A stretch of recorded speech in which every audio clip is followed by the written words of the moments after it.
The slap came so fast I didn't have time to react.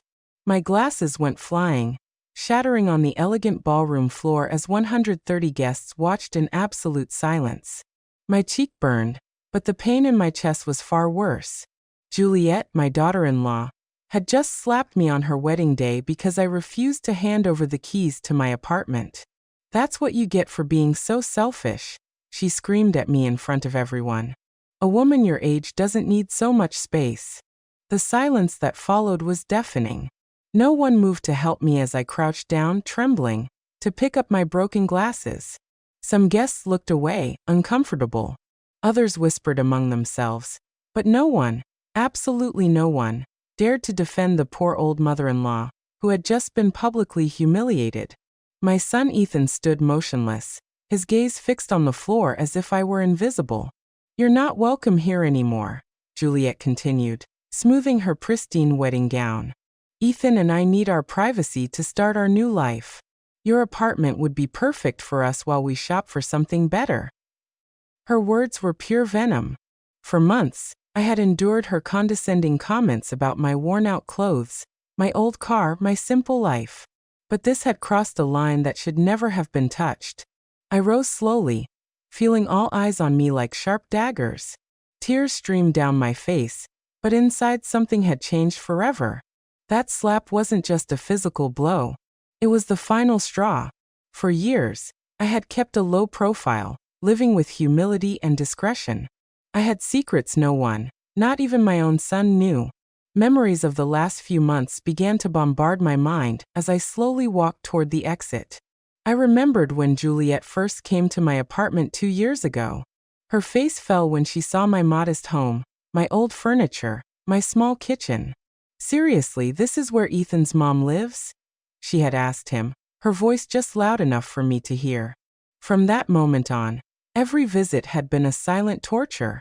"Aura, you should move to a smaller place," she had told me 3 months ago during a family dinner. "At your age, you can't maintain such a big apartment.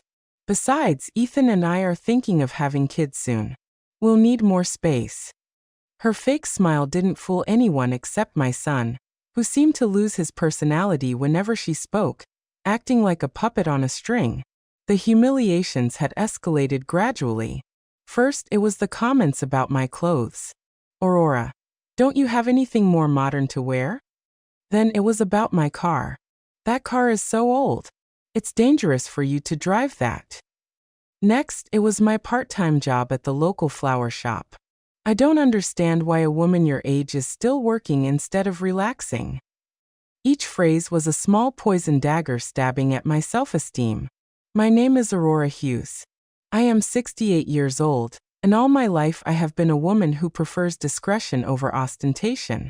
I work at a small flower shop 3 days a week. I drive a 10-year-old car. I buy my clothes at discount stores. To the outside world, especially to Juliet, I am just a middle-class widow living on a fixed income. But that's exactly the image I have carefully cultivated for decades. What none of those people looking at me with pity knew was that my life had been completely different before my husband passed. My husband, Robert, had not been the office worker everyone believed. We had made a conscious decision to live modestly, to keep our true wealth a secret, to protect our family's privacy in a way that I now understood had been prophetic. As I walked out of the ballroom, the guests' conversations followed me like a toxic cloud. "Poor thing, she looks so fragile," whispered Juliet's aunt. "The bride is right. That woman can't take care of herself anymore," added Ethan's cousin. "She should be in a retirement home, not living alone." Another guest commented with false compassion. Each word was like acid pouring on open wounds. The cool temperature of the ballroom's air conditioning contrasted sharply with the suffocating heat in my chest. My hands trembled as I fumbled for my cell phone in my worn black purse. A purse I had used for 5 years. Not because I couldn't afford a new one, but because I had learned to value practicality over appearances, something my daughter-in-law would clearly never understand. I dialed a number I knew by heart. A number I hadn't used in over a year because I had naively hoped it would never be necessary. "Carlos, it's Aurora. I need you to come to the Royal Oaks Ballroom immediately." Yes, right now. Bring the documents you know about. It's time for them to know the truth. My voice trembled, but there was a firmness in it I hadn't felt in a long time. Are you sure, Mrs. Hughes? Carlos asked with his professional but concerned voice. Once we do this, there's no turning back. I glanced back at the ballroom one last time, where I could see Juliet laughing with her friends, likely telling them how she had put her useless mother-in-law in her place. Ethan was by her side, smiling weakly, showing not a single ounce of remorse for what he had just witnessed. Completely sure, I replied. 30 minutes, Carlos. No more. I hung up the phone and walked toward my car with determined steps. For the first time in years, I was going to drop the mask I had used to protect my family. For the first time, they were going to meet the real Aurora Hughes. And when that happened, when reality hit their perfect fake worlds, they would understand the true meaning of the word regret. The parking lot was quiet, lit by streetlights that cast long shadows between the cars. I sat in my old sedan and waited 30 minutes for their lives to change forever. 30 minutes for them to discover they had made the biggest mistake of their lives by humiliating the woman who had secretly been taking care of them more than they could ever imagine. While I waited in my car, memories of how I had reached this moment began to flood my mind like an unstoppable avalanche. It had all started exactly 2.5 years ago when Ethan came to my apartment with that nervous smile I knew so well from when he was a boy. "Mom, I want you to meet someone very special," he had told me. And there she was, Juliet, with her perfectly styled hair, her designer clothes, and that smile that didn't reach her eyes. From the very first moment, I knew something wasn't right. The way she looked at my apartment, evaluating every corner with thinly veiled disdain, told me everything I needed to know about her intentions. "How cozy," she had murmured as she looked at my second-hand furniture and my sun-faded curtains. Her tone suggested the opposite. Ethan, completely blinded by what he believed was love, didn't notice the condescension in her voice. That first dinner had been a silent disaster. Juliet barely touched the food I had lovingly prepared, claiming she was watching her figure. When I asked her about her family, she gave evasive answers, but not before asking me about my financial situation with a curiosity that I found alarming. "And how do you manage on a widow's pension, Aurora? It must be hard to get by on so little money," she had said with fake concern. What Juliet didn't know was that I had been observing her as much as she had been observing me. Over the next few months, I began to notice patterns that put me on high alert. Every time they visited my apartment, she would make comments about how outdated everything was, about how I deserved something better in my golden years. But her eyes always lingered on the details that really mattered. The prime location of the building, the panoramic view from my balcony, the size of the rooms. One day, while Ethan was in the bathroom, I heard her speaking softly on the phone in my kitchen. "Yes, Mom. His mom's apartment is in a super expensive area. If I can get her to move to a smaller place, we could stay here until we have our own place. She's so naive she'll probably even thank us for helping her with the transition." Her words cut through me like a knife, but I maintained my composure when she returned to the living room, feigning innocence. From that moment on, every interaction with Juliet became a carefully orchestrated performance on both our parts. She played the concerned daughter-in-law, worried about her mother-in-law's well-being, while I pretended to be the vulnerable old woman who needed guidance. But inside, I was gathering information, observing her moves, understanding her true motivations. It was like a game of chess where we both thought we were winning. The following months brought a gradual escalation in her attempts at manipulation. First, there were the subtle suggestions. "Aurora, I've seen some lovely apartments for people your age with all-inclusive services and no maintenance worries." Then came the more direct pressures. "You can't keep living alone at your age. It's dangerous. What if you fall and no one finds out for days?" Each argument was designed to make me feel incompetent and helpless. Ethan, my own son, began to echo the same phrases like a trained parrot. "Mom, Juliet is right. Maybe it would be better for you to consider moving to a more manageable place." Seeing him gradually transform into that woman's puppet was more painful than any direct insult. The son I had raised with so much love and sacrifice now saw me as an obstacle to his happiness. The psychological campaign intensified after they announced their engagement. Visits became more frequent, but also more tense. Juliet had started bringing real estate magazines and brochures for senior communities. "I'm just exploring options for you, Aurora. I want to make sure you have the best quality of life possible," she would say, spreading the materials on my coffee table as if it were a business negotiation. But I had been doing my own research. One afternoon, when they went out to run wedding errands, I decided to call an old friend who worked in real estate. "Amelia, I need you to investigate something for me," I told her. "There's a couple who are very interested in my apartment, and I want to know more about their real financial situation." What I discovered chilled me to the bone. Juliet and Ethan were neck-deep in debt. The wedding they were planning cost more than $50,000, completely financed with credit cards and personal loans. The apartment they were renting was on the verge of eviction for non-payment. The luxury cars they drove were financed with payments they couldn't afford. Their lifestyle was a facade built on suffocating debt. Everything started to make sense. The rush to get married, the insistence that I move, the constant comments about my economic vulnerability. It wasn't love that had united this couple. It was the desperate need to find a solution to their financial problems. And my apartment, located in one of the most exclusive areas of the city, was their lifeline. The revelation hit me like a slap to the soul. My son, the boy I had raised with values of honesty and hard work, had chosen the easy path of manipulation and deceit. He had allowed an ambitious woman to convince him to see his own mother as a resource to be exploited instead of a person to be loved and respected. In the weeks leading up to the wedding, their attempts became more aggressive. "Aura, you can't keep being so selfish," Juliet had said to me just 3 days before the ceremony. "Ethan and I have sacrificed so much for this marriage. The least you can do is help us with housing." Her words no longer even wore the mask of fake concern. It was a direct demand disguised as a family favor. That night, I had made a decision that would change everything. I called Carlos, my financial advisor, and the only man I had completely trusted since my husband Robert's death. "Carlos, I need you to prepare some documents. It's possible I'll very soon have to reveal information I've kept secret for years." His voice had become serious immediately. "Mrs. Hughes, are you sure this is the right time?"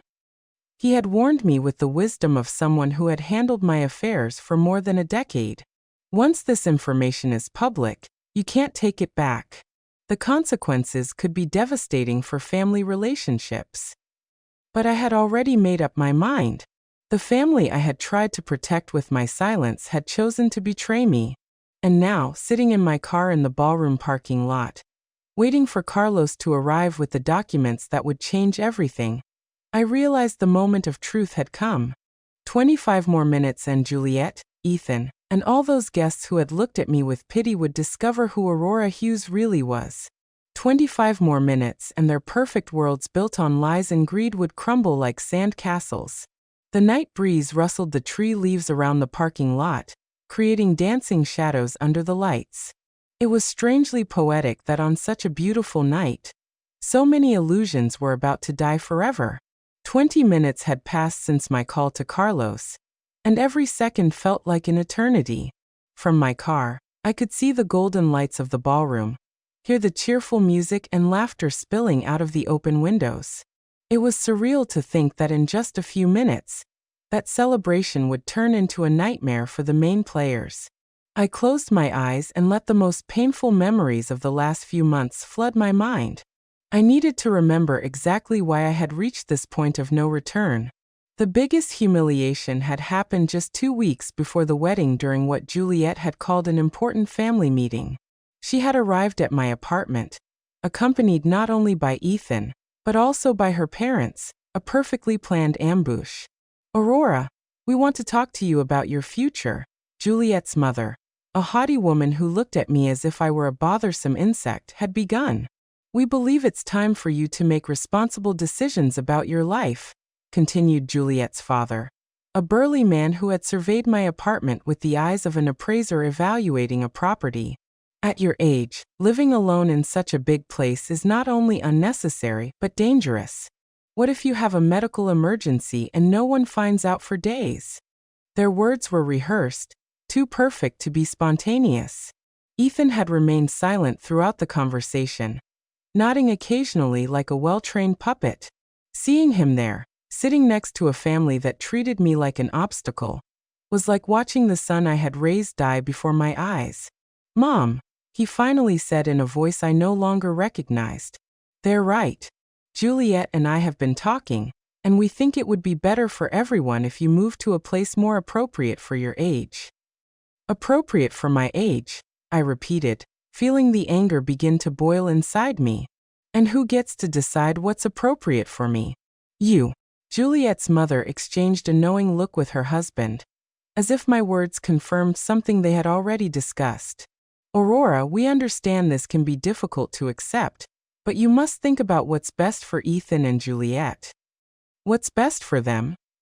I murmured, beginning to understand the true dimension of the conspiracy that had been woven behind my back.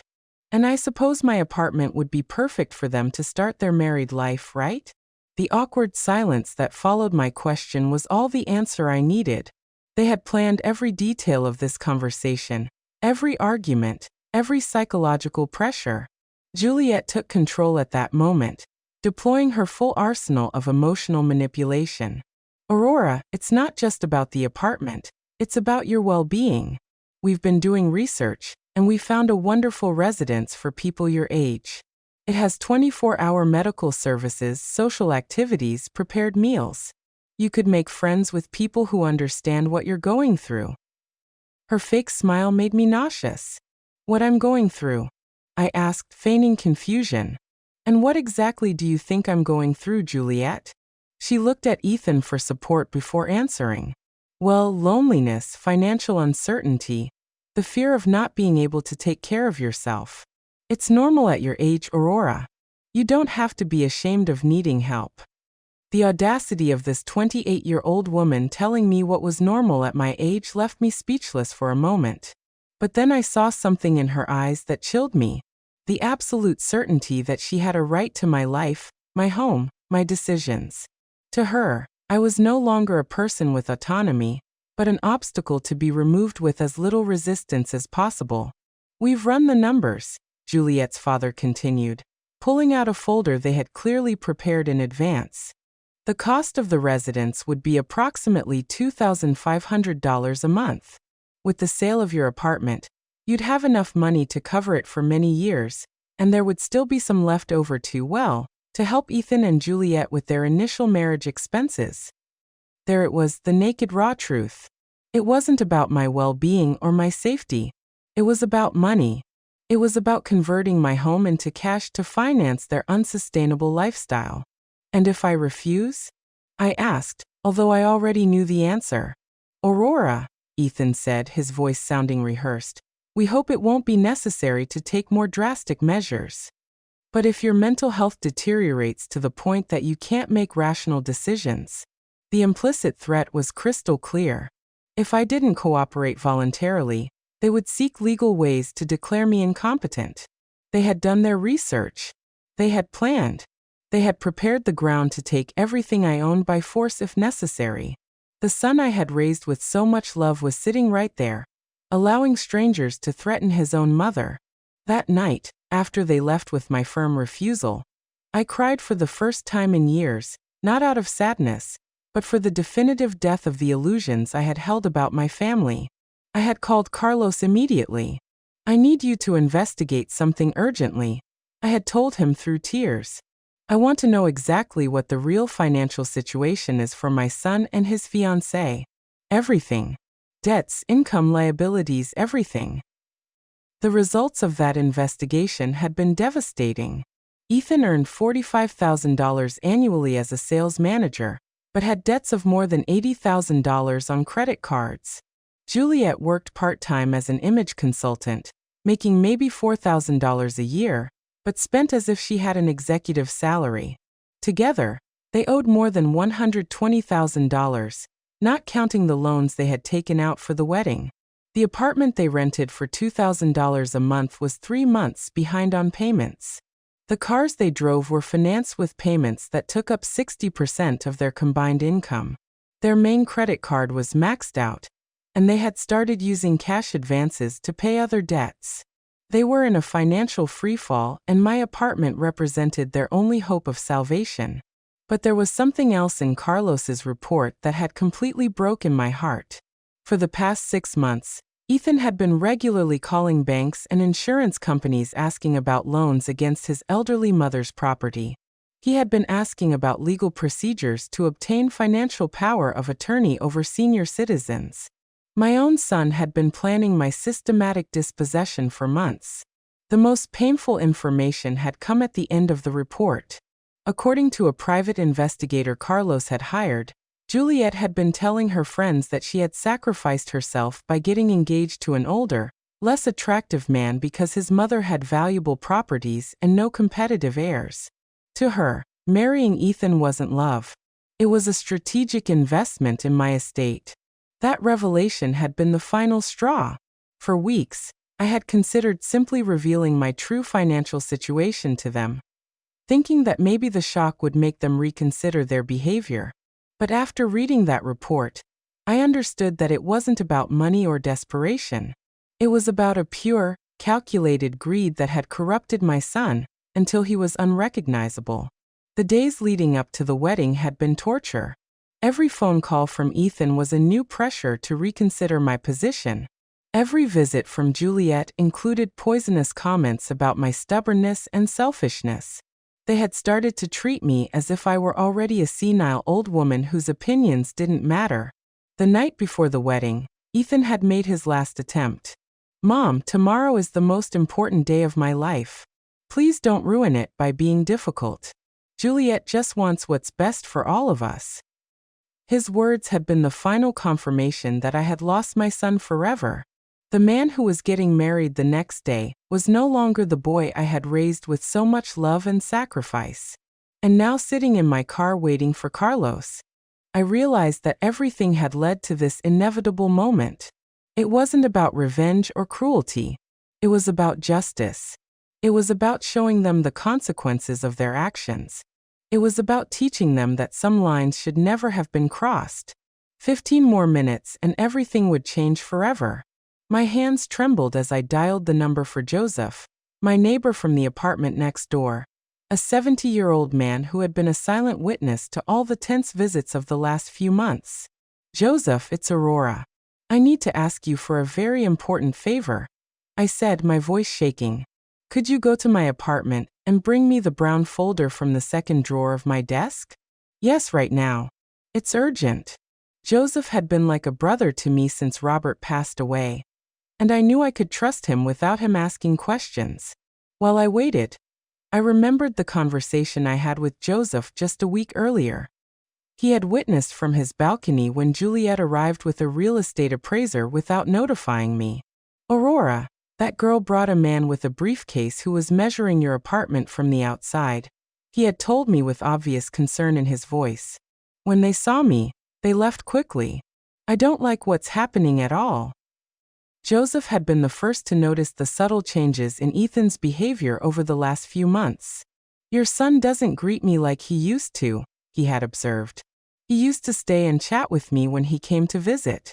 Now he rushes in and out as if he's ashamed of something." His words had confirmed what my heart already knew. I had lost my son long before the slap that night. The folder I had asked Joseph for contained documents no one in my family had ever seen. Bank certificates, property titles, investment records that Robert and I had kept secret for decades. Documents that proved the poor widow living on a modest pension was actually a woman with enough resources to change lives with a single decision. 10 minutes later, Joseph appeared in the parking lot with the folder in his hands. "Aura, what's going on? You look very upset," he asked as he handed me the documents. "It has to do with Ethan's wedding." I explained briefly what had happened in the ballroom, and I saw his face harden with every detail. "That woman is a viper," he muttered. "I always knew it." "Joseph, in a few minutes, a man named Carlos will arrive. When you see him, tell him I'm waiting for him here," I asked. "And Joseph, after tonight, many things are going to change. I want you to know you have always been like family to me." His eyes filled with tears as he nodded. "You're family to me too, Aurora. Do what you have to do." As Joseph returned to the building, I opened the folder and began to review documents I hadn't looked at in months. The first was a bank statement showing a balance of $5,400,000. $5,400,000 in an investment account. The second was the property title for a downtown office building that generated monthly rent of $50,000. The third was the deed to a beach house I had bought as an investment 10 years ago. Robert had been a genius at investments, starting with a small import business and turning it into a silent empire. Together, we had made the decision to live modestly to protect our privacy and our family security. Visible wealth attracts problems. Robert used to say, "Invisible wealth gives you power." I never imagined I would have to use that power against my own son. Each document in that folder represented years of hard work and smart decisions. The flower shop where I worked 3 days a week wasn't because I needed the money, but because I liked to stay active and connected to the community. The old car I drove wasn't due to economic limitations, but because I had learned that unnecessary ostentation only brings problems. My apartment, the one Juliet so coveted, was actually the least valuable property in my portfolio. I had bought it not for its economic value, but for the memories it held. It was where Robert and I had spent our last years together, where we had planned our future, where he had passed away in my arms after a brave battle with cancer. But there was something else in that folder that would change everything for Ethan and Juliet. For the last 3 years since my son had started having financial problems, I had been secretly paying many of his debts. The credit card payments he thought came from a work bonus were actually coming out of my account. The special discount on his rent that he had negotiated with his landlord was money I transferred monthly. Without Ethan knowing, I had been subsidizing his irresponsible lifestyle for years. The luxurious apartment he lived in, the car he drove, even some of the expenses for the wedding that was taking place at that very moment had been made possible by my secret financial support. The bank records showed monthly transfers totaling $4,500 that had kept the sinking ship of Ethan's financial life afloat. Money he thought came from work bonuses or tax refunds when in reality it was his mother desperately trying to protect him from the consequences of his irresponsible decisions. The irony was devastating. While Juliet was humiliating me for being an economic burden on their future marriage, I was literally the only reason they could afford that marriage. While they were planning to strip me of my apartment to solve their financial problems, I had been solving those problems in secret for years. I closed the folder and looked toward the ballroom once more. The lights were still shining. The music was still playing. The guests were still celebrating. But in less than 5 minutes, Carlos would arrive with the final documents I needed. In less than 5 minutes, the process of cutting all the financial threads I had used to protect a son who had chosen to betray me would begin. This is not revenge, I reminded myself. This is justice. This is about teaching them that actions have consequences, that greed has a price, that family is not something you can sell for economic convenience. I had tried to protect Ethan from reality for too long, and that protection had corrupted him until he was unrecognizable. Headlights of a car approached the parking lot, illuminating the night with a white light that momentarily blinded me. It was Carlos, punctual as always, arriving with the documents that would change everything forever. I got out of my car and walked toward him, feeling how each step took me further away from the Aurora I had been, and closer to the woman I needed to become. "Mrs. Hughes," Carlos said as he got out of his car, a legal brief under his arm. "Are you completely sure about this? Once we go in there will be no way to undo what is about to happen." I looked toward the ballroom one last time, where my son and his new wife were probably still celebrating their victory over the useless old woman they had just humiliated. I have never been more sure of something in my life, Carlos. It's time for them to meet the real Aurora Hughes. Carlos opened his folder under the parking lot light and began to show me the documents he had prepared with his characteristic efficiency. Mrs. Hughes, here is the order for the immediate suspension of all bank transfers you have been making in Ethan Hughes's name, he said, pointing to the first paper. Also, here is the notice of cancellation of the lease agreement that you had confidentially guaranteed. The landlord will receive this document tomorrow morning. I took the papers with trembling but determined hands. Each document represented a thread that I had carefully woven for years to protect my son. And now I was cutting those threads one by one. And the payment for the ballroom? I asked, although I already knew the answer. Cancelled, Carlos confirmed. The deposit you had guaranteed will be withdrawn tonight. They will have until tomorrow to find an alternative form of payment. The magnitude of what I was about to do hit me like a cold wave. For 3 years, I had been the invisible safety net that had kept Ethan and Juliet's lives afloat. The apartment they lived in, the car he drove, even the wedding that was taking place at that very moment had all been made possible by my secret financial support. And now, in a single night, I was going to withdraw all that support definitively. Carlos, I want you to understand something, I said to him as I signed each document with a determination I hadn't felt in years. This is not cruelty or revenge. This is the only way for them to learn the real value of things. For too long I protected them from the consequences of their actions, and that protection corrupted them into people I don't recognize. I understand perfectly, Mrs. Hughes, Carlos replied with genuine respect in his voice. In my 30 years as a financial advisor, I have seen many families destroyed by greed and ingratitude. What you are doing requires more courage than most people possess. His words gave me the final strength I needed to take the last step. We walked together toward the ballroom entrance, and with each step, I could feel my heart beating faster. It wasn't nervousness I felt. It was a strange mix of sadness for what I had lost, and anticipation for what I was about to regain. My dignity, my self-respect, my right to be treated as a human being instead of as a resource to be exploited. The music stopped abruptly when we entered the ballroom. 130 pairs of eyes turned toward us, and I could see the confusion on the guests' faces. Some recognized Carlos immediately. After all, he had handled the financial affairs of several prominent families in the city for decades. His presence at social events usually meant that something important was about to happen. Juliet was the first to react. "What are you doing here, Aurora?"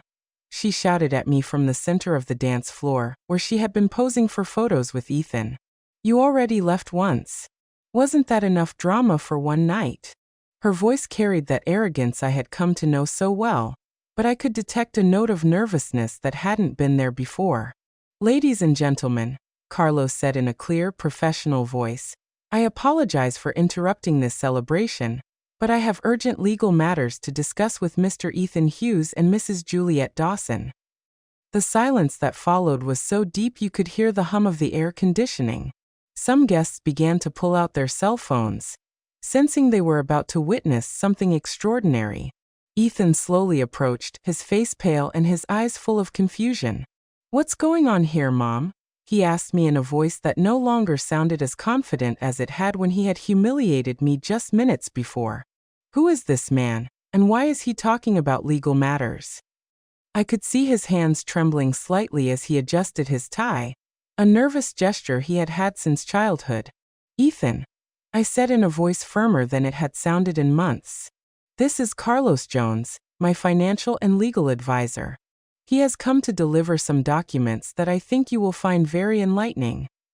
Carlos opened his folder and took out the first document. "Mr. Ethan Hughes, you are hereby notified that the financial guarantee your mother had provided for your lease agreement has been immediately canceled. Your landlord will be notified tomorrow morning, and you will have 30 days to find a new guarantor or vacate the property." All the color drained from Ethan's face. "Financial guarantee," he murmured, looking at me with eyes that were beginning to fill with comprehension and horror. "Mom, what is he talking about?"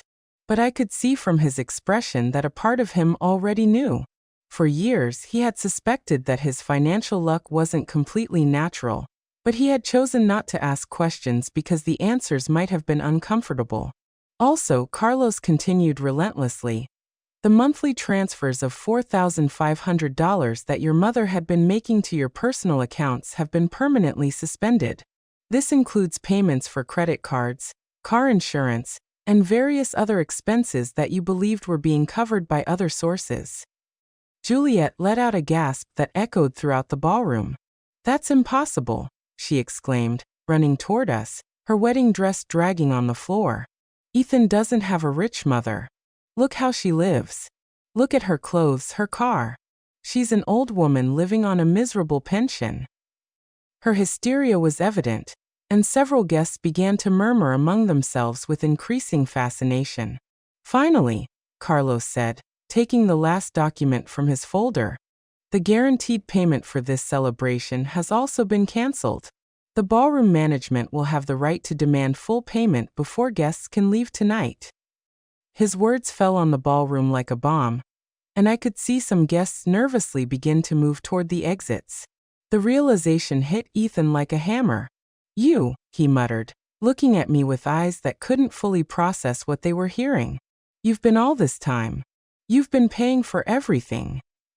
His voice broke on the last word, and for a moment, I saw the small boy he had once been, vulnerable and confused. "For 3 years, Ethan," I confirmed in a voice that sounded strangely calm after the emotional storm I had been living through. 3 years in which I thought I was helping you get through a difficult time. 3 years in which I believed you would eventually recover and become the man I raised. 3 years in which I hoped you would remember the values I taught you." Juliet began to pace in circles, clutching her head with increasing desperation. "This can't be happening. This can't be real," she screamed as the guests watched her with a mix of horror and morbid fascination. "You're a poor old woman. You work at a flower shop. You drive a 10-year-old car. You can't have money." "Appearances are deceiving, Juliet," I said finally, feeling decades of careful performance come to an end. "For years, I chose to live simply because my husband and I believed that visible wealth attracts problems. It turns out we were right. It's just that the problems came from where we least expected them." The music had stopped completely, and the only sound in the ballroom was the agitated breathing of the newlyweds and the growing murmurs of the guests, who were beginning to understand that they were witnessing something completely unexpected. Some were already recording with their phones, instinctively knowing that this story would become urban legend. "Mom," Ethan said, his voice broken. "Please, there has to be some way to fix this. The wedding, the guests, everything." But I could see in his eyes that he was finally beginning to understand the magnitude of what he had lost. Not just money or financial support. He had lost his mother, the woman who had loved him unconditionally for 35 years. "The only way to fix this, Ethan," I replied, "was not to break it in the first place." The silence in the ballroom became deafening. 130 guests held their breath as they processed what they had just heard. Juliet stood motionless for the first time all night, her eyes darting between Carlos, the documents, and my face, as if trying to find a crack in the reality that was collapsing around her. Ethan just stared at me with an expression I will never forget, a mixture of shock, belated comprehension, and absolute horror. "Mrs. Hughes," Carlos said in a voice loud enough for everyone to hear, "would you like me to proceed with reading the full financial details?" His question hung in the air like a sword over the newlyweds' heads. I could see several guests moving closer, fascinated by the drama unfolding before their eyes. "Please, Carlos," I replied with a serenity I didn't know I possessed. "I think everyone deserves to know the full truth." Juliet tried to interrupt with a desperate shriek, but Carlos raised a hand and continued with the precision of a surgeon performing a delicate operation. "Over the last 36 months, Carlos began consulting his documents. Mrs. Aurora Hughes has transferred a total of $162,000 to cover the living expenses of her son, Ethan Hughes, and his fiancée. This includes $48,000 for rent payments, $44,000 for credit card payments, $18,000 for vehicle insurance, and $22,000 for miscellaneous expenses. A collective murmur swept through the ballroom. Some guests exchanged glances of astonishment. Others pulled out calculators on their phones to verify the figures. Juliet's mother, who had remained seated at the head table throughout the confrontation, slowly stood up, her face completely pale. Furthermore, Carlos continued relentlessly, Mrs. Hughes personally guaranteed the total cost of this celebration, including the ballroom, food, music, flowers, and photography, for an amount of $53,000. Money which, as I mentioned earlier, is no longer available to cover these expenses. Juliet finally found her voice, but what came out was more of a wail than coherent words. This is impossible. It's a lie. No one can have so much money and live like a pauper. She turned to the guests as if looking for support, but found only fascinated faces, and some who were clearly amused by her desperation. "My dear Juliet," I said with a calm that contrasted dramatically with her hysteria, "you have just learned a very valuable lesson about judging people by appearances. For years, I chose to live simply because my husband, Robert, and I valued privacy above ostentation. It turned out to be a very wise decision." Ethan finally reacted, approaching me with hesitant steps. "Mom, please, there has to be an explanation. There has to be a way to resolve this.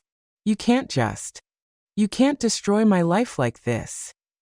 His voice broke on the last word, and for a moment I felt a pang of maternal pain that almost made me waver.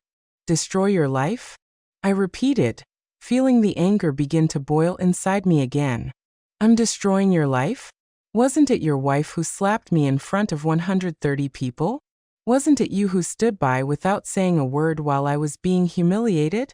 Wasn't it you who planned to strip me of my home?" The truth of my words resonated in the ballroom like church bells. Several guests nodded, clearly remembering the scene that had started all this drama. Some even had videos on their phones of the slap Juliet had given me, digital evidence of the cruelty that had triggered this revelation. "But that was different," Ethan muttered, though his voice lacked conviction. "We didn't know. We didn't understand. We thought you really needed help." His excuses sounded pathetic even to himself, and I could see some guests exchanging looks of contempt. "You didn't know?" I asked, my voice rising for the first time all night. "You didn't know you were planning a family ambush to pressure me into selling my home? You didn't know you had brought a real estate appraiser without my knowledge? You didn't know you had been investigating legal ways to declare me incompetent if I didn't cooperate?" With each question, Ethan's posture shrank. Carlos took advantage of the moment to pull another document from his folder. "Mr. Hughes, I must also inform you that your mother has decided to amend her will. All assets that were previously designated for you to inherit have been redirected to charities dedicated to protecting seniors from family abuse." The impact of this declaration was like a silent explosion. Juliet staggered backward as if she had been physically hit. "You can't do that," she shrieked, her mask of composure finally falling completely. "We're your family. Ethan is your only son. You can't disinherit him over a stupid fight." "A stupid fight?" I repeated, letting the words hang in the tension-filled air. "Is that how you describe a family conspiracy to strip an old woman of her home? Is that how you justify slapping your husband's mother on her own wedding day?" My voice had turned icy, and I could see some guests flinch. Juliet's father, who had remained silent throughout the confrontation, finally approached with an expression of poorly disguised panic. "Mrs. Hughes, I think we're all a little upset by the emotions of the day. Maybe we could discuss this in private when things have calmed down a bit." His tone was that of a man who had just realized he had bet on the wrong horse. "There's nothing to discuss in private," I replied firmly. "Everything I have to say has been said here in front of the same people who witnessed my humiliation. You chose to make this public, so my response will be public." The guests' heads moved between us as if watching a tennis match, absorbed in every exchange. Carlos closed his folder with a dry snap that echoed throughout the ballroom. Mrs. Hughes, all documents have been delivered and explained, he said. The legal effects will begin immediately. He turned to Ethan and Juliet with a professional expression, but not without a certain satisfaction. I suggest you contact your own legal and financial advisors as soon as possible. Juliet finally collapsed. She literally dropped into a nearby chair and began to cry with uncontrolled sobs that echoed through the ballroom. Everything is ruined, she murmured through her tears. Everything we planned, everything we worked for. It's all destroyed. Her wedding dress, once immaculate, was now wrinkled and stained with tears. No, I said, approaching her for the first time since the slap. What's destroyed are the lies, the greed, and the lack of respect. What's destroyed is the illusion that you can treat people like objects and expect there to be no consequences. I stopped in front of her, forcing her to look up. This is what happens when you mistake kindness for weakness. Ethan went to his wife and placed a trembling hand on her shoulder. Juliet, we have to find a way to fix this. There has to be something we can do. But even as he spoke, I could see in his eyes that he knew it was too late. Some bridges once burned cannot be rebuilt. There is a way to fix this, Ethan, I said, looking him directly in the eyes for the first time in months without feeling pain. You can learn from this. You can grow from this. You can become the people I hoped you would be before greed corrupted you. My voice softened slightly because despite everything, he was still my son. But that growth will have to happen without my financial help, without my apartment, and without my inheritance. You will have to do it the hard way like everyone else does. The ballroom remained in absolute silence, every person present knowing that they were witnessing the definitive end of a family relationship. Carlos and I headed toward the exit, leaving behind a ballroom full of shocked guests and a newlywed couple whose perfect world had collapsed in less than 30 minutes. As Carlos and I walked toward the exit, the silence behind us was interrupted by a voice I didn't expect to hear. Wait, Aurora. It was Lucy, Ethan's younger sister, who had been sitting at a table in the back throughout the confrontation. She ran toward us with tears in her eyes and an expression of absolute horror on her face. Aunt Aurora, Lucy said in a trembling voice. I didn't know anything about this. I swear Ethan never told me what they were planning with you. Lucy had always been my favorite niece, a 29-year-old who worked as a teacher and had maintained a close relationship with me even after Ethan had distanced himself. If I had known what they were going to do to you, I would have tried to stop them. I stopped and looked at her, seeing in her eyes the same honesty I had known since she was a little girl. I know, Lucy, I said softly, placing a hand on her cheek. You have always been different. You've never seen people as opportunities or resources to be exploited. Her tears fell harder as she nodded, clearly devastated by her brother's actions. But why did you never tell us about the money? Lucy asked with genuine confusion. Why did you keep all this a secret for so many years? It was a question that deserved an honest answer, especially coming from someone who had always treated me with respect and genuine love.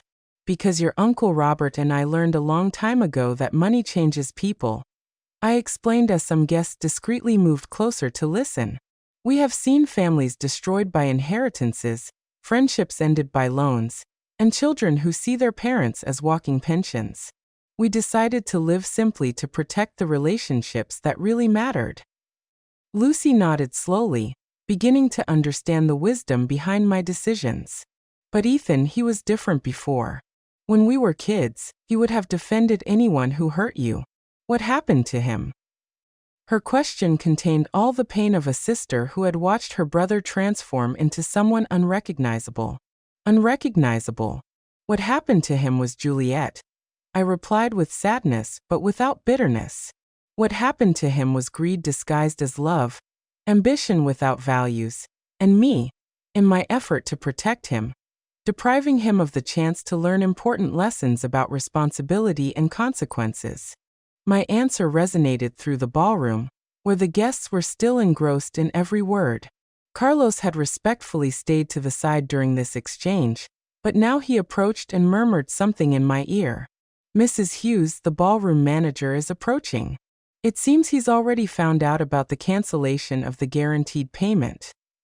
Indeed, I could see a burly man in a suit walking toward us with several papers in his hands, and a very serious expression. Mrs. Hughes, the manager said in a tense voice, I just received a payment cancellation notice that is highly irregular. The contract for this celebration is guaranteed until tomorrow morning. Can you explain what's happening here? His presence added a new layer of immediate reality to the crisis I had just triggered. Mr. Martinez, I replied, remembering his name from the conversations we had when I secretly arranged the wedding payment. The financial guarantee I provided for this celebration has been revoked due to extraordinary circumstances that have come to light tonight. I gestured toward Ethan and Juliet, who remained in the center of the ballroom like statues of despair. I understand, Martinez said, looking at the scene with the experience of someone who had handled social events for decades. And who will be responsible for the payment now? The total outstanding amount is $53,000, including the ballroom, food, music, flowers, and photography services. His voice was professional but firm, making it clear that someone would have to solve this problem immediately. Ethan finally reacted, approaching us with hesitant steps. Mr. Martinez, there must be some misunderstanding. My mom, she can't just cancel the payment like that. We're family. This can be resolved. His voice carried a desperation I had never heard before. The desperation of a man who finally understood the magnitude of his situation. Young man, Martinez said with the forced patience of a professional. The financial guarantee was provided by Mrs. Hughes personally and privately. She has the legal right to withdraw that guarantee at any time. I now need someone to provide an alternative form of payment immediately, or I will be forced to suspend the event. Juliet approached, stumbling, her wedding dress now completely disheveled and her makeup smeared with tears. You can't do this, she yelled at Martinez. It's our wedding day. You can't ruin our wedding day over money problems. Her hysteria was evident, and several guests began to murmur among themselves with increasing discomfort. Ma'am, Martinez replied with growing firmness, I am not ruining anything. I am simply following the contractual terms that you signed. If you cannot provide an alternative payment immediately, I will have to ask all guests to leave and suspend all services. His ultimatum fell on the ballroom like a final sentence. The reality of the situation began to penetrate the minds of the guests. Some had already started to grab their bags and discreetly head for the exits. Others remained fascinated by the drama that continued to unfold. Like spectators of a traffic accident they couldn't look away from. Mom, Ethan said, approaching me with tears in his eyes for the first time since he was a child. Please, I know what we did was wrong. I know we hurt you, but there are 130 people here. There are photos. There are memories. You can't destroy all this over a fight. His voice broke on the last word, and for a moment, I saw the little boy he had once been. Ethan, I replied with a calm that surprised me. I am not destroying anything. You destroyed this when you chose greed over love. When you chose manipulation over honesty. When you chose to publicly humiliate me instead of treating me with the respect I deserve as your mother. Each word was like a dagger, but they were words that needed to be said. But what are we going to do? Juliet asked in a desperate voice, looking at the guests who continued to leave the ballroom. How are we going to explain this? How are we going to pay for all of this? Her panic was evident, and I could see she was finally starting to understand the real implications of her actions. You're going to do what all responsible people do, I replied. You're going to find ways to earn money honestly. You're going to learn to live within your means. You're going to discover what it means to work hard for the things you want instead of expecting others to provide them for you. My voice had grown stronger, and I could feel decades of accumulated wisdom pouring out through my words. Carlos approached discreetly and murmured, Mrs. Hughes, the legal process is complete. All documents have been delivered. He explained, there is nothing more we can do here. His message was clear.